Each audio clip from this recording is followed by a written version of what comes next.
बिस्मिल्लाहिर्रहमानिर्रहीम। हज़रत अब्दुल्ला बिन अमर बिन आस रज़ी अल्लाह ताला अन्हो बयान करते हैं, जब रसूल अल्लाह सल्लल्लाहु अलैहि वसल्लम मस्जिद में दाखिल होते तो ये दुआ किया करते। तर्जमा: मैं शैतान मरदूद से अल्लाह अजीम, इसकी ज़ात करीम और इसकी कदीम बादशाहत कुदरत के ज़रिए पनाह चाहता हूँ। आप सल्लल्लाहु अलैहि वसल्लम ने फरमाया, बस जब कोई शख्स ये दुआ पढ़ता है तो शैतान कहता है, ये अब सारा दिन मुझसे महफूज रहेगा। मिशकातुल मसाबी हदीस नंबर 749।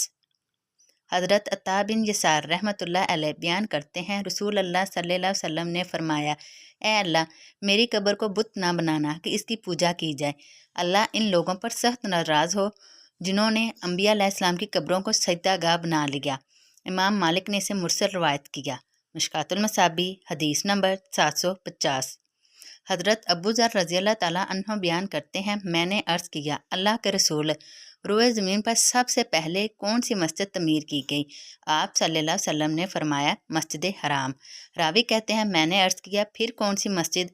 आप सल्लल्लाहु अलैहि वसल्लम ने फरमाया, मस्जिद अक्सा। मैंने अर्ज़ किया, इन दोनों की तमीर के दरमियान कितना वक्फ़ा है? आप सल्लल्लाहु अलैहि वसल्लम ने फरमाया, 40 साल। फिर सारी ज़मीन तेरे लिए मस्जिद है, जहाँ नमाज का वक़्त हो जाए नमाज पढ़ लो। मिशकातुल मसाबी हदीस नंबर 753।